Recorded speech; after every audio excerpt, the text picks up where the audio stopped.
Hello, thanks for joining us. Welcome to today's webinar. My name is Tim Finnegan, and I'm just going to help facilitate the webinar today entitled Drowning in Data, Monitoring Harmful Algal Blooms. I want to kick things off by introducing our first presenter. Dr. Stephanie Smith is the product manager for YSI's environmental monitoring systems. She's responsible for the management of multi-parameter water quality instruments and for the development of new monitoring technologies for surface waters. Dr. Smith holds a doctorate in microbiology from The Ohio State University, and she's held various positions in academia and industry, including running her own business that offered products and services related to harmful algal blooms. Stephanie is going to actually cover the first half of this webinar with her presentation on algae, and then we're going to turn it over to Chuck Springer. Chuck's been managing water data for well over a decade, previously working to manage a large state agency's water database. He has a master's degree in environmental science, and he works here at Aquatic Informatics to help clients design data management solutions that really help turn some of their raw data into actionable information. Chuck's going to pick up at the second half of this webinar after a poll where he's going to demonstrate how to use a spreadsheet tool to manipulate some pH and chlorophyll data. And then he'll also show a commercial tool to manage and follow those same processes, just with a different workflow. Just a quick bit of orientation before I hand things off to Stephanie. We're going to try and keep the webinar to around 45 minutes to save some time for questions at the end. And as I mentioned, it's generally going to be in two parts, a presentation by Stephanie and a demonstration by Chuck at the latter half. At any point during the webinar, I encourage you to ask questions. We'll do our best to respond to those questions both in real time and save some time at the end to answer those. I apologize in advance if we're not able to get to everyone's. We actually have a very record number of attendees, so it is going to be difficult to get through everything. But if we don't, feel free to type that question in, and we'll do our best to get back to you within a day with a follow-up. And I will just mention we are going to follow this this webinar with an email to the recording. We have a link to a video that we're going to reference, an Excel sheet that'll be shared. So there'll be a number of resources that you'll get in an email after this webinar if you're attending live. So with that, I'm actually going to change presenter and let Stephanie take it away. Stephanie, you want to take it from here? Yes, I do. And it looks like I need to change slides here. There we go. All right, thank you very much for that introduction, Tim. And I want to thank all of you that are online with us. I really appreciate your interest in this topic. As you are interested in it, I wanted to remind you that this is a follow-up. It's part 2. The part 1 was a webinar we did at the end of July, and we're going to send you that information. You could also probably even just search this title on YouTube if you want to look for that. But in that first webinar, I covered a lot of the principles about harmful algal blooms using this infographic. And what we tried to demonstrate and communicate was that there are a number of environmental factors that impact a harmful algal bloom. Some you're very familiar with, like nutrient runoff, weather conditions. But the other thing we made a point of was that the algal bloom itself impacts the environment in turn. And that's why a multi-parameter monitoring approach for a lot of these different things is really your best bet when it comes to monitoring for harmful algal blooms. So we talked about how some conditions really impact the growth of algae, but then the algae also impacts some of those conditions. So if we think, for example, of carbon dioxide, there's atmospheric CO2, but there's also dissolved gas. And as the algae are consuming that dissolved CO2, that has an impact on pH, and pH also impacts the growth of algae. We see a lot of changes in dissolved oxygen as the bloom cycle, as we call it, occurs. So this is why a multi-parameter monitoring approach approach is really, really valuable. And of course, one of those parameters that people monitor most often when they're interested in algae blooms is chlorophyll. Now, in my first webinar, I talked about both chlorophyll and phycocyanin.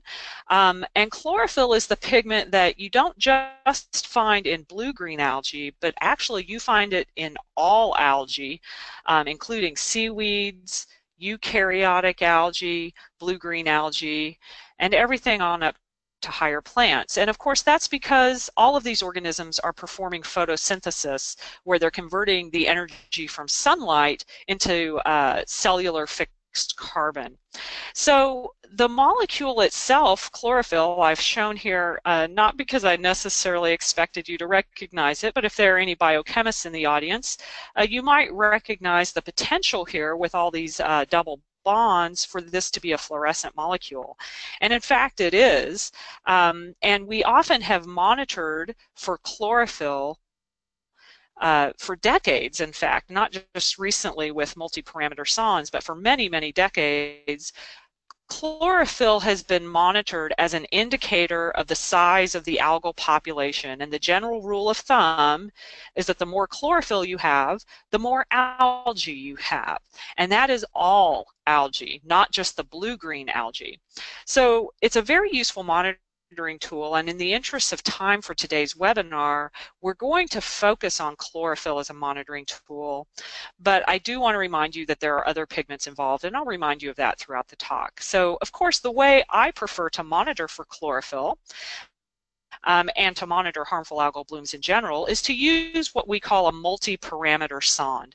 And here I'm showing you YSI's XO2 sonde, which has a payload of a number of sensors that you can use to monitor conductivity and temperature, chlorophyll and phycocyanin, pH, dissolved oxygen. But the sensor of most interest today is what we call the total algae, or TAL sensor, which allows us to monitor those photosynthetic pigments. So just a little bit of a reminder to understand the principles for how this sensor works. The total algae sensors and some of our other sensors use the principle of fluorescence. And a fluorescent molecule can absorb energy of one wavelength and emit energy of a longer and lower energy, a longer wavelength and lower energy. This is a little reminder of how that works in the context of the electromagnetic spectrum that you may have seen somewhere in your education. But the relevance here today is that individual photosynthetic pigments have unique absorption and emission spectra, meaning they absorb at unique wavelengths of light and they emit unique wavelengths of light. And here's an example of absorbance spectra for preparations of chlorophyll and phycocyanin that I prepped in the lab years ago. And this is again showing that electromagnetic spectrum. And chlorophyll absorbs many, many wavelengths of light, but it doesn't absorb well in that sort of yellow-green region, which is why it looks green.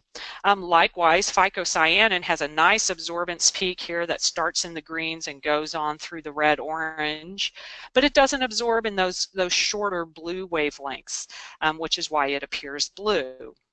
Note that on these graphs we're not showing you the fluorescence, we're just showing you the absorbance. The way we take advantage of that is we've designed a couple of sensors. The one that gets used the most often is called the total algae phycocyanin, or PC sensor. That is what we call a dual channel sensor, and it emits wavelengths of light that excite both chlorophyll and phycocyanin. This sensor is most useful for monitoring blue-green algae in a freshwater environment. And not just blue-green algae, but all other algae because of the chlorophyll component of the sensor. Now, if you're interested in the blue-green algae in a marine environment, we might advise you to use the total algae phycoerythrin sensor because those algae, the blue-green algae in a marine environment, have a pretty good load of this pigment, phycoerythrin, which helps you distinguish it from other algae that might also have some phycocyanin. That's an interesting phenomenon that happens in the marine environment. But really, either of these sensors can be used if your main interest is monitoring chlorophyll. So the general principle of how the sensors work is that the sensor has two primary LEDs that emit light. There is an orange, a yellow-orange emission of 590 nanometers, which, if you recall, phycocyanin can absorb light in that range. So it gets, we say, excited by that light, and then it will emit light of a longer wavelength and a lower energy. It just so happens that that light emitted by phycocyanin can be absorbed in the cell by chlorophyll. In fact, that's one of the ways that photosynthesis works, is by what we call fluorescent resonance energy transfer between these pigments. So that's very convenient because we get a nice little boost of chlorophyll absorbing that energy that comes off of phycocyanin. Now, in addition to that, the sensor sends out a blue light that also directly excites chlorophyll molecules. So it's the excitation of chlorophyll from these two sources, the phycocyanin emitted light and the blue light from the sensor, and then the chlorophyll will emit light that includes the wavelength of 685 nanometers that is detected internally by the sensor. So by alternating the excitations from the sensor, we can actually subtractively determine the concentration of phycocyanin versus total chlorophyll by the difference we get when we use these different wavelengths of light to excite the pigments. The advantage of doing it this way is that you get a super sensitive pigment or sensor, excuse me, with really fast response times and high resolution. And we've also shown very clearly that it's less prone to interferences in the water. So here are examples of the specifications for the sensors for the different pigments and phycocyanin and phycoerythrin and chlorophyll. And here's the resolution that you get. But let's turn our attention to these units that we talk about these pigments in.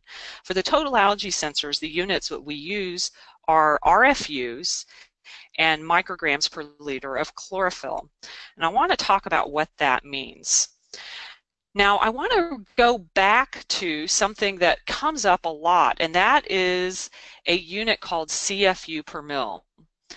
So a colony forming unit is something that is determined in a laboratory where a scientist will grow algae, or this could be an environmental sample, and you make dilutions of it, and then you spread a measured volume of that dilution onto a petri dish. And when you've diluted it enough, you'll get a very nice number of discrete colonies that you can count, and then use that to back calculate what the concentration of algae were in that original sample. This is classical microbiology, and colony forming units are a very standard unit of measure for bacteria, including a lot of cyanobacteria. But some inherent assumptions in that are that the cells you're plating have to be alive, which of course isn't always going to be the case in an environmental sample. And here's a big one, they have to be able to grow in laboratory medium. It actually ends up that less than 1% of microbes in the environment are even able to do that. And one cell forms one colony if you get good separation when you spread them onto the plate. Some cells kind of clump up together. So if we look on the right here, this is an organism called Shigella that a friend of mine was working with a couple of years ago. And you can see that on a laboratory medium, Shigella forms really gorgeous, discrete colonies that are very, very easy to count. If you look on the left, this is a cyanobacterium that many of you will have heard of called Microcystis aeruginosa. It doesn't spread well at all. It's very hard to get good discrete colonies of Microcystis aeruginosa, and it really depends on the medium you use. So it's hard to get a good CFU. And for this reason, there can be a lot of variability in CFUs as determined by one technician versus another. Another unit that you will often see is called cells per milliliter. That's different than CFUs per milliliter because this is derived from typically microscopy. This is what Microcystis aeruginosa, one of our favorite blue-green algae again, looks like under one type of microscope. It forms what are called microcolonies. And what that means is the individual cells tend to cluster together. That makes it really, really hard to get a good count of cells per milliliter. And there can be a lot of variability from one analyst to another in how they are able to get cell per mill counts. Now, something that adds a little confusion to our world is that cells per mill is often used synonymously with CFU per mill, but they are not the same unit of measure, and we are all guilty of this. I've done it before too, but you really have to look at whether that's what people mean when they are using one of these units, so you have to follow up on that. There are new technologies now, FlowCam as an example, some different flow cytometry technologies that do give better consistency in obtaining cell per mill numbers, but they are very expensive and they're really not practical for monitoring purposes. So those are two very, very common units used for counting algae. The total algae sensor is using different units. It's using what we call RFUs and micrograms per liter. I prefer parts per billion of pigment. An RFU is actually a scaled measurement of the output of the sensor. So every individual sensor has a range of output that it's capable of delivering, and we simply calibrate it using a secondary standard, in this case rhodamine, to adjust that scale. RFUs is the default unit for the total algae sensor, and frankly it's the unit I prefer. The reason I prefer it is because you can normalize your whole fleet of sensors to this unit, and it also seems to deliver the most consistent results. It's less dependent on the types of algae you have in an environment than some of the other units we've been talking about. If you must have CFU or cells per mill, you really should build your own correlation with RFU. And that's because of some of the things we've already talked about, how different algae cluster differently. They have different levels of pigments. It really can be variable from organism to organism and environment to environment. But here's a really nice example. You know, it's 10 years old, but it shows very well how RFUs, you know, the range on the sensor, there's a bloom in this situation where you get sort of a peak on RFUs of phycocyanin in this case, and it's really only consuming about 3% of the total sensor's range. So that gives you a really powerful range for monitoring. And what it also means is you can get good sensitivity and very, very early detection using a unit like RFU. Now, parts per billion of pigment is also a very popular unit, and it is one that we offer with the total algae sensors. It was derived using an EPA standard method where we would collect and extract the chlorophyll and measure that in the laboratory using both the sensor and a benchtop fluorometer to sort of ground truth the sensor measurements of RFUs. So this worked pretty nicely for the blue-green algae we were working with in the lab, but you should check at least once how well this correlation works for your samples if you intend to use this parameter. We find that PPB forms a pretty tight correlation with RFUs under most conditions, but we do have some folks that observe it behaves a little differently for them, and it really is dependent on their environment and the types of algae they encounter the most often in that environment. So let's kind of pull some of this together, how you can use the sensors with other monitoring tools. This is a graphic that we used in the last webinar, and we talked a lot about all of these different things. I'm going to talk to you briefly about monitoring satellites that are very useful now for what we do, what we call forecasting. And I'm going to show you how that aligns with a fixed buoy in Lake Erie that is equipped with a multi-parameter sonde and that is using telemetry to communicate to another type of satellite so that you can recover your data. So let's look at an example. This is called the Lake Erie HAB Forecasting Program. You can find this online courtesy of NASA using something called the MODIS satellite. And as you might expect, the more red algae you have. And it's important to understand that the satellite is seeing the surface of the water and is able to do a spectral analysis to help it detect chlorophyll on the surface of the water. So what this means is the more red you get, the more algae are on the surface of that water. And if we look at these three sites, we have a site that really doesn't have a lot of algae at all, a site that appears to have quite a bit, and then a really hot site near Little Cedar Point. And we have gotten pH data off of fixed buoys that were at those sites. But let's look at what else those buoy data are telling us. So at each of these three sites, one of our partner companies called Limnotech has a sonde attached to a fixed buoy, and that has a telemetry system talking to one of those telemetry satellites, so the data get delivered to their desktop.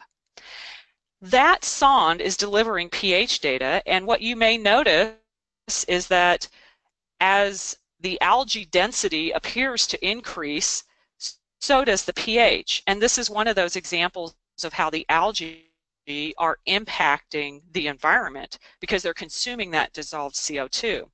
The other thing that's increasing is the percentage of dissolved oxygen. And this increases in these heavy density areas because there's very, very active photosynthesis going on. And if you look back at that earlier slide where I showed you the equation for photosynthesis, oxygen is one of the products of photosynthesis. So in the very active throes of an algae bloom, you often see increased dissolved oxygen. Now, here are the RFUs of chlorophyll and phycocyanin, the other pigment, for these sensors. And this is what is measured by the sonde. So what's apparent is that there's definitely a lot of chlorophyll. There's definitely chlorophyll, and in the case of phycocyanin at one site, a lot of phycocyanin. But what might surprise you is these numbers don't really look that high. And this is something that you really have to consider if you're going to try to use data like this. So this is an example of where we're trying to ground truth satellite data with sensor data. And the difference might be, for example, that the satellite data is just seeing what is on the surface of the water, whereas the sensor is looking below the surface at a fixed depth. So those densities might be a little bit different of algae at that fixed depth. And this is one example of why you have to really look at a multi-parameter picture to really understand the dynamics of what's going on with an algae bloom. Taking that one step further, I strongly encourage people to collect grab samples at their sites of interest. So you really should use data like these for monitoring and helping you decide if and when you should go out to the field and collect actual samples and make measurements of things like I showed you earlier, colony forming units per mil, cells per mil. You might do a pigment extraction. That is actually really slow and expensive if you had to do that all day, every day, the way a sonde is monitoring for you. So alone, it's not a sufficient tool for monitoring a harmful algal bloom. But when you pair it with monitoring, it really can reduce your long-term costs, and you gain more knowledge and build those correlations over time so that you know how to better use your monitoring data. So Chuck is going to show you how you can combine the power of these monitoring data with data that come in through the laboratory so that you can get the most value out of those data. So to quickly summarize my section of the presentation, the total algae sensors can deliver both RFUs and parts per billion of pigment.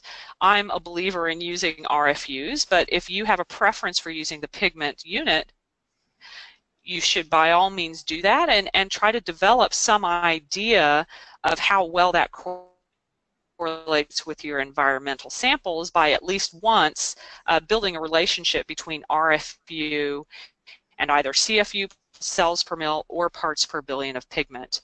And I find all of these data most useful in the multi-parameter context. So getting the data from multiple tools really gives you the best basis for responding to, monitoring, and managing a harmful algal bloom. But really the question we want to address here is how are you going to manage the actual data? And that is what Chuck is going to talk to you about, and I'm going to hand it over to him so he can show you some examples of how to do that. Thanks, Stephanie. Before I turn it over to Chuck, I actually wanted to engage the audience for a moment because Chuck's going to be manipulating data in a spreadsheet. And I'm going to do that by kind of launching a poll that you're going to see on the screen. And we'd love to hear some feedback before we break into Chuck's presentation about which types of data, algae data, you may be collecting. So please, if you could choose the ones that are most common to you, we'll kind of look at those results. And those are streaming in. Looks like interesting data changing pretty quickly here. So we'll give those just a few more minutes to click an option on your screen. And it looks like certainly about half the audience so far isn't collecting any through these methods, but then we have a pretty even split between microscope analysis and using a total algae sensor, which fits in nicely. Let me close the poll now and share the results. So you can see here's the breakdown of how folks are currently collecting algae data. And we'll come back to this as we get to the question and answer period. But in the meantime, I'm going to go ahead and give Chuck the presentation so he can start talking about common data challenges and show how to use a spreadsheet tool to start addressing some of those. Okay, thanks, Tim, and thanks, Stephanie. And so we're going to take a look now at how some of the most common challenges we hear about from folks in the industry are dealt with. And we're going to focus on three challenges that we find are kind of the top things that people are dealing with from day to day, and we're going to look at those, how we can do those using a spreadsheet tool, in this case Microsoft Excel, and then we'll look at those same challenges and how we can address those using a commercial off-the-shelf solution that's really optimized to deal with these very kinds of things, and we'll be looking at Aquarius time series. So our challenges that we'll be looking at today are, first off, managing data from multiple sources. As Stephanie mentioned, we've got continuous sensor data from our sondes and lots of parameters that we're collecting. We've got samples that we're sending off to the lab and we're getting those results back. We've got field data, cleaning regimens and calibration regimens of the sonde sensors themselves, and getting all of this data matched up and lined up and put together can be a bit of a challenge. The second thing we'll be looking at is actually correcting for fouling and sensor calibration drift that can occur in some of these sensors. and how we can address that. And then the third challenge we'll look at is this correlation moving from the RFUs that we're collecting on the blue-green algae and chlorophyll sensors into cell counts and into micrograms per liter. So to kick things off, we're going to take a look in Excel and work through these different challenges. So here we've got some data files for a station on Miami River in southern Ohio. And we've got two files here of data, and these truthfully span multiple deployments of sondes over the course of a little over a year, kind of a project monitoring. And at first glance, they look quite similar, but if we dig in a little deeper and take a look at the headers on each in the first few lines, we start noticing that they're actually pretty different. We've got, from one file to the next, we've got parameters that have moved from one column to another, specific conductance and dissolved oxygen and depth. We've got a cable power parameter in the first file that's absent altogether from the second. So our first task in this first challenge is to get these two aligned so that we can have one continuous file of our year's worth of data, spanning these multiple sonde deployments. And I'm sure this is a challenge that just about everybody out there today has dealt with at some time or another, if not on a daily basis. And it's often a challenge of copying columns from one place to another, or creating a third sheet and moving these things around. And it's a very manual task, and oftentimes what that task looks like is this. We've got maybe two monitors up and multiple spreadsheets, and we're moving things from one place to another. And we're not going to bore you today with spending an hour doing this, but instead we'll focus on the end result here.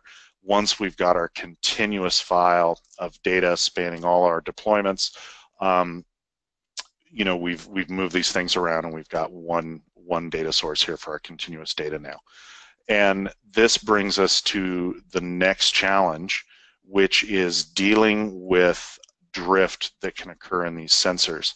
And as Stephanie mentioned in her presentation, pH is a particularly responsive parameter to algae growth. And it's also one of the more prone to drift. So we're going to, just for time and simplicity, we're going to kind of focus in on pH here a little bit and take a look here. I've cropped our year's worth of data down to just a couple key days worth, and it's a period where we've ended one sonde deployment and started another. And we can see in the highlighted rows here, we've got quite a step change as we took a sonde out that's been deployed over the last month or 2 months, and we put either clean and recalibrate that the sensors of that sonde, or replace it with a freshly calibrated sonde that we've brought out from our lab. We see we've got this step change in here, and if I delete this line where we've got a 0 where the sonde wasn't actually in the water, we can see that step change even closer, and we've got quite a misalignment in the pH. And so our next challenge here is to address this step change, and how do we do that using Excel? And the way that this takes shape is actually a fairly complicated procedure that we've got to pull off here. And so in order to do it, I've created a couple new columns in my continuous data file. I've created a new column to house the corrected pH. And I've created a column that I'm calling increment. And this is essentially a row count. And this is counting up the number of time intervals that we have from the beginning of a particular sonde deployment to the end. And here's our step change that we saw on the previous sheet. And here's our corrected pH. And in short, what we're doing here is we're taking this total difference between our drifted pH and our pH from our newly calibrated sensor, and we're applying a correction that's incremented over time. So we have a total of 2,616 time increments. Up here at the beginning of our correction, we're taking 1/2600th of our total correction and applying it, which is effectively a correction of 0. By the time we get down here to the end, we're applying the full difference between our two SONs, and the end result, as we can see here, is a corrected pH trace. And if we compare that to our step change that we had before, now we have incrementally corrected that calibration and or fouling drift out of those data. And realistically, and if we look close at the data, it's not just the pH. We've got the same issue with the dissolved oxygen. We've got it with the turbidity and the specific conductance. So this is a process we're actually going to have to repeat, 3 or 5 times to correct each parameter that we're collecting. That brings us to the next step in this whole process, which is really kind of getting back at challenge number 1 again, which is bringing different sources of data together. And in this case, we've got our lab data. So we're sending off samples, getting extractive analysis of chlorophyll, of blue-green algae. We're getting the results back from the lab. If you're lucky, those come in the form of an electronic data deliverable. And an Excel spreadsheet or a CS file, something that you can go in and actually copy numbers out of and do something with them. If you're less fortunate, and a lot of labs, even in this day and age, still do this, they deliver that data back to you in PDFs or even on paper. And in this case, there's really, unfortunately, no two ways about it. It's the task at hand is keying in all of these results, into a spreadsheet or into some system, and it's opening things up to transcription errors and all of those kind of things with the times and with the values and everything. So once we've got our lab report back, the real task at hand, once we've got the data from the lab in, is matching that up with our continuous data. Really what we're interested in here are just those dates and times in the continuous data where we have corresponding lab data. And when we look closely at this isn't such an easy thing to do either, because oftentimes we're collecting the continuous data once every hour, once every 15 minutes or 30 minutes or what have you, and we're going out periodically and we're taking samples, and the sample date and time isn't exactly the same. We can't automate this and tell Excel, go to our sheet of continuous data and find the value that's at 10:30 on this date, because there is no value at 10:30. It's at a different time. So it's a very manual process of going through and finding the data we're interested in, copying it from one sheet to another. And if we've got a year or 2 years of data, if we're doing this at the end of a project or a study, it can be actually quite a time-consuming thing to pull out the data that's of key interest to us. Once we've done all that, and it's another very manual process, the real task at hand for pulling this data together is, as Stephanie mentioned, doing the correlation between what we're collecting on the deployed instrument, on the continuous instrument, and what we're getting back from our ground truth data, from our lab data or field data. So here we've got an example of a correlation between chlorophyll in RFUs and chlorophyll via our extractive analysis in micrograms per liter, and a resulting regression equation. And we can do that same process to get our blue-green algae RFUs into our cell counts. And so here I'm just going to highlight both of these columns. I'm going to insert a scatter plot, and now on that scatter plot I can tell Excel to add a trend line, and for that trend line we're going to say we want to see what the equation and the R squared are, and now we've got our regression for blue-green algae as well. This equation for this correlation is what we're going to use in our last step, our final challenge, and this is to model our chlorophyll in micrograms per liter from our continuous RFU data. And so this is a matter of taking that regression equation and applying that down through all of our continuous data, and whether we have a month's worth of data or 5 years, we're going to apply this to every cell and get now chlorophyll in micrograms per liter. So now we've got data that is of use to us and that we can use now for further analysis. And those are our 3 challenges.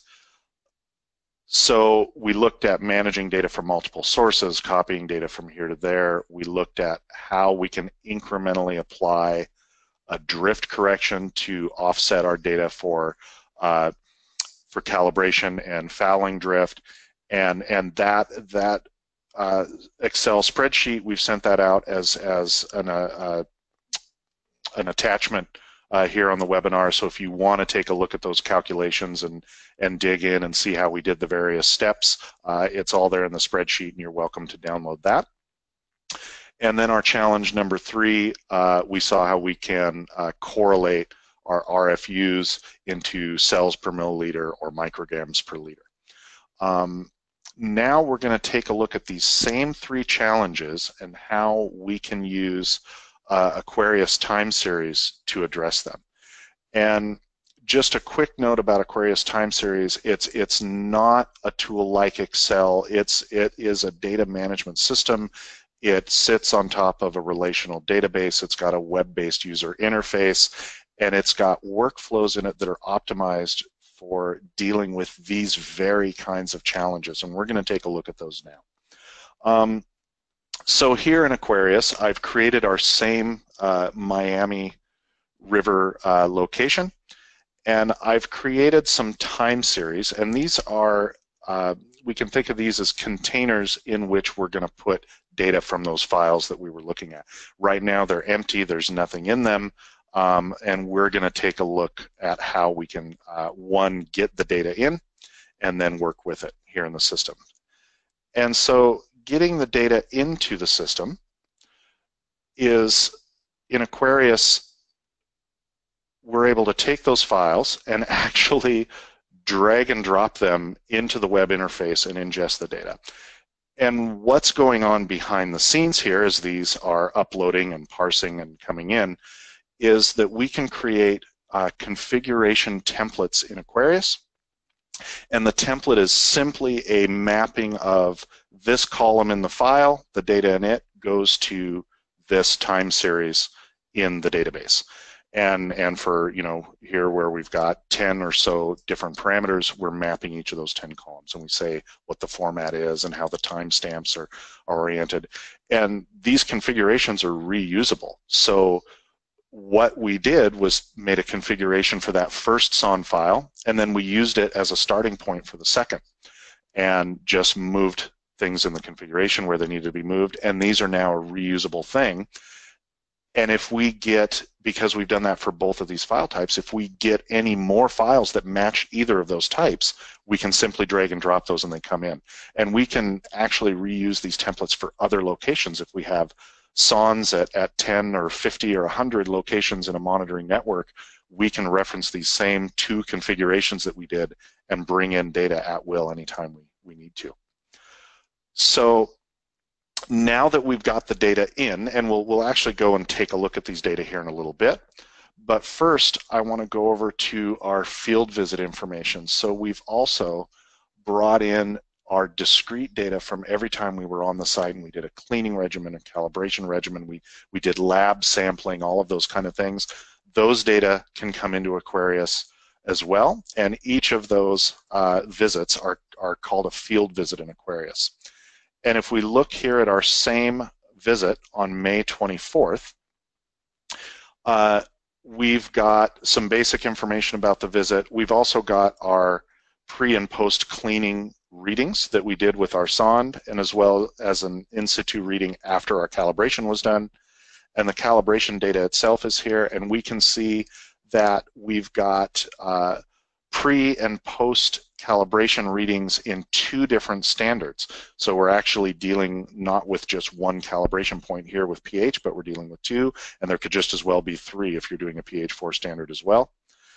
And because we're taking these readings every time we're on site and we're putting these into Aquarius, over time Aquarius notices that we have a drift issue. We've said there's a difference between our pre and post cleaning, which represents fouling drift, and in this case, it's about 0.2 of a pH unit, or is 0.2 of a pH unit, and it's seeing that we've got differences between our pre and post calibration, and it's alerting us to that magnitude of drift as well, and applying a correction to the continuous data becomes a push button operation. And that correction has now been applied. And now let's go take a look at our pH data and see what we've ended up with. So we've brought in our two data files. The separation between them is somewhere in here in the middle. And we've done this drift correction just on one of our visits, on our first visit here. And I zoomed in a little too far there. And what we see now is the green line represents the raw data. This is a snapshot of the data as it first came into Aquarius, and it remains untouched. We don't modify it, so you can always refer back to that raw data at any time.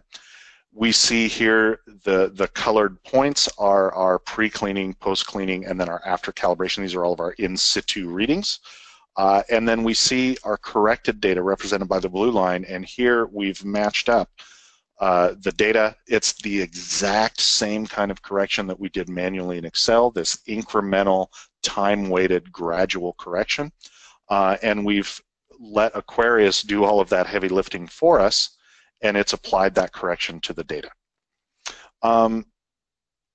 So that brings us now to our third challenge, which is we're collecting blue-green algae and chlorophyll in RFUs. What we really want is cells per milliliter or micrograms per liter. We want to take our RFU data and turn it into micrograms per liter. Lucky for us, Aquarius has a way to deal with this as well. So we can take that regression that we've done in Excel, and indeed we would still do that regression in a tool like Excel or like R or whatever your tool of choice is for statistical analysis of data. We're going to take the result and apply an input here of our chlorophyll RFUs at Miami River, and we're going to run them through this equation that we enter in the formula bar, and the result is a continuous record of chlorophyll in micrograms per liter. Now, if we get any new data, if we make any corrections to the source RFU data, drift corrections, or those kinds of things, this will automatically update, and there's nothing further that we need to do. Once we've created the equation, we're good to go. And Aquarius provides REST APIs, web service APIs, that we can actually call directly from Excel. We can request the chlorophyll RFU data and the lab results micrograms per liter, and Aquarius will give us the data just for those lines. Basically, what we saw here, it will give us just those lines where these match up. It will time align them for us, and we can do our regression equation, and there's no need to go and match things up and line them up and all of that. Aquarius does that all for us as well. And the result, and just for fun, let's bring in our pH data as well and overlay that. But the result now is that we have continuous chlorophyll data in RFUs, as you see in the blue, and then here we've overlaid our pH as well, so we can actually bring these data sets together graphically and further analyze what we're seeing. And so, in summary, we saw our three challenges: data from multiple sources, adjusting for calibration and fouling drift, and modeling one unit from another, or even one parameter from another. And we saw in Aquarius, we can create configuration templates and drag and drop the data where it needs to be. We can have Aquarius automatically apply drift corrections for us, and we can set up a calculated data set that will continuously model our micrograms per liter, or our cell counts, from our source RFU data. And Great. Yeah, thanks, Chuck. Yeah, before we get to some of your questions, we wanted to launch one more poll just to get a little feedback from the audience. If you could take a moment to click one of the options on the screen to talk a little bit about how you may be presently managing your water quality data and your algae data. And some of the early results are coming in. By far, it looks like spreadsheet utilities are the most common ways. And so we hope that by showing how Chuck did that incremental drift correction, you found some value in it. We'll give you a few more seconds to go ahead and input your data. Okay, I'm going to close the poll and share the results. And it looks like, yeah, over 60% of folks are relying on spreadsheet utilities. And that actually is a powerful utility, but sometimes it can be a challenge to scale those results up when you're dealing with a lot of different sites or a lot of different parameters. And certainly the number 2 option was some kind of custom database. Go to the last slide. Now we're going to go ahead and get to some of the questions. And I have 2 that I'm going to pass over to Stephanie. The first one's from Benjamin. He was noticing when you were talking about the Lake Erie data that there was a relationship between algae and pH. Could you just talk through a little bit about how those parameters may be related? Yeah, I'd love to. Benjamin, thank you for that question. So it's pretty interesting because as CO2 dissolves into water, it forms a lot of different species in water.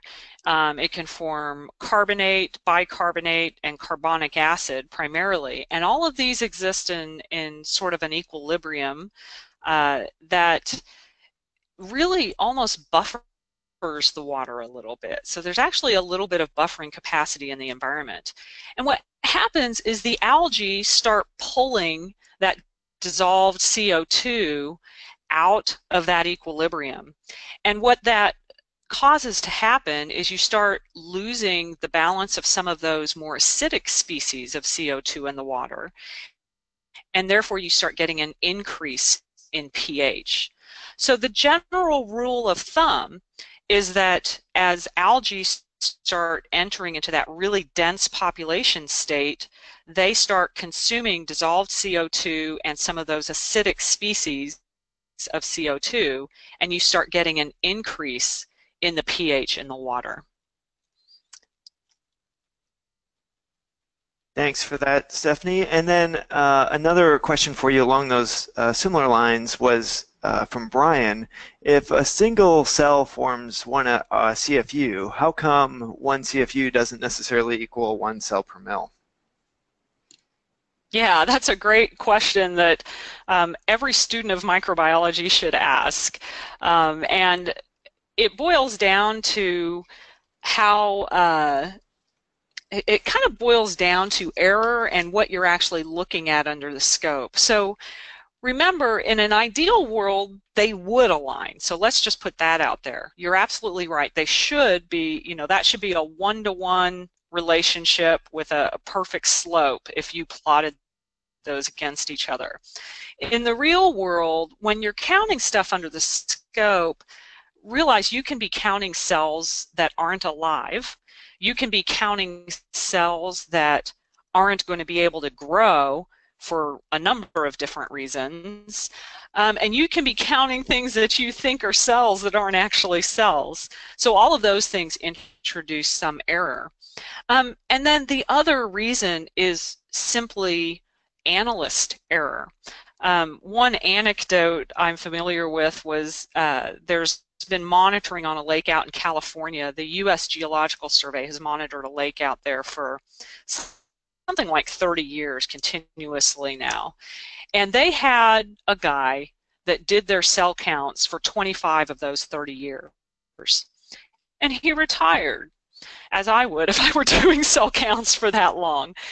And the new analysts that came in was very good, very skilled, very well trained, but all of their data looked different over the next 5 years. And it was simply, there's a real difference in how people look at and count, particularly cyanobacteria, under the scope.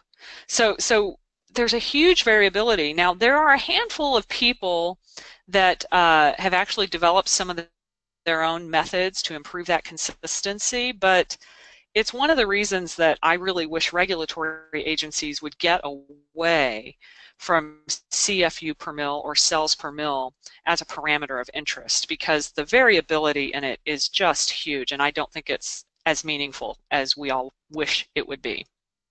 Great.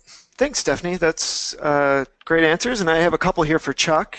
Chuck, one of the questions we had was, are there any capabilities in Aquarius for dealing with uncertainty analysis of the field data? Good question, Tim. Yeah, with what we showed today, we kept it pretty simple.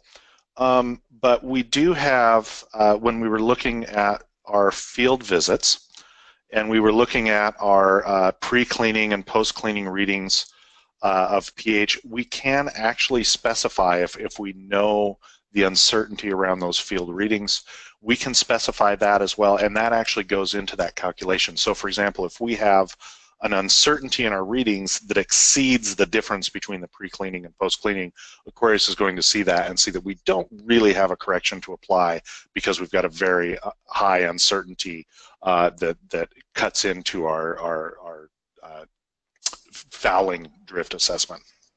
And our next question comes, if you don't have the calibration data or from your field visit, can you manually apply corrections to the data?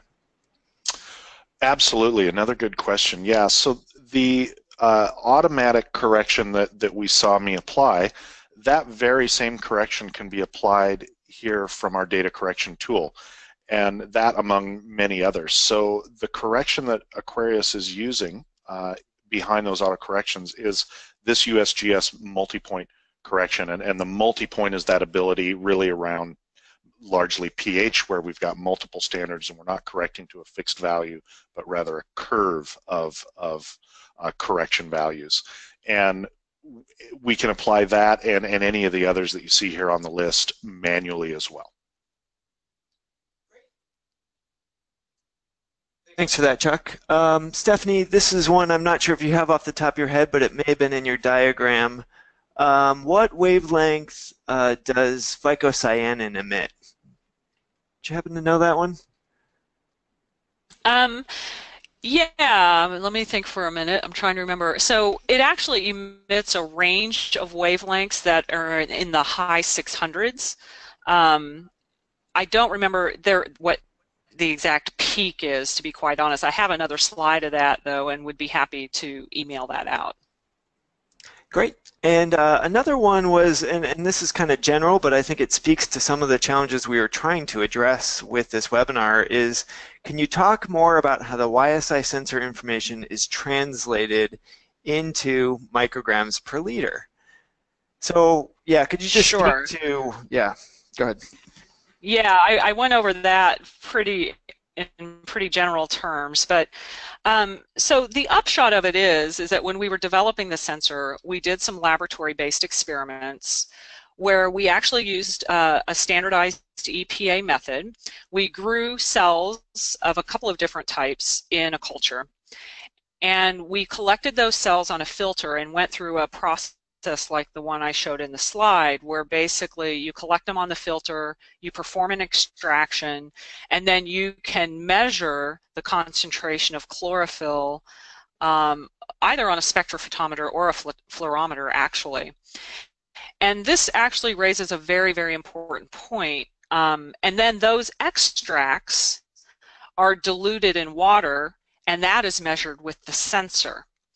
And this raises a couple of important points.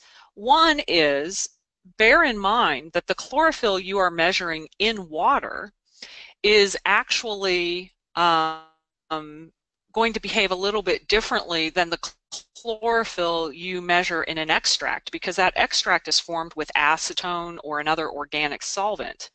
So that's one thing to be very cognizant of. Another thing to be cognizant of is extracted free chlorophyll is a lot different than chlorophyll that's actually in a viable cell. So oftentimes we talk about in vivo versus in vitro chlorophyll, and that extracted chlorophyll would be in vitro chlorophyll. In the water, where you have live algae, you're looking at in vivo chlorophyll. So those two things can't perfectly align.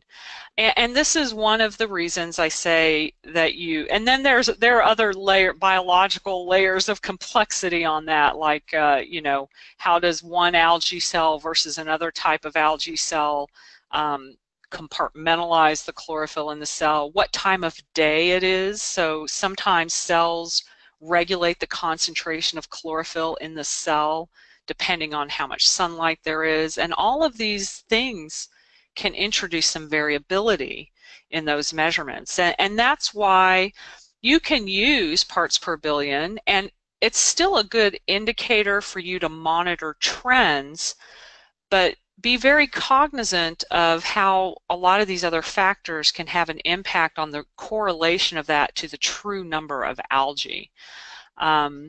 So that's, I hope that kind of gets to an answer, and I'm happy to follow up if there are more questions about that. And thank you, Stephanie. It does bring us to the end of our hour, so thank you to everyone for attending. When you do close out of the software, you are going to get a brief exit survey with 4 questions, so I'd encourage anyone to give us any feedback through that survey. There are certainly probably another 20 questions we just aren't able to get to in the audience, so if you give us a day, we'll do our best to follow up with those one-on-one through an email. So thank you very much for attending, and have a great day, everyone.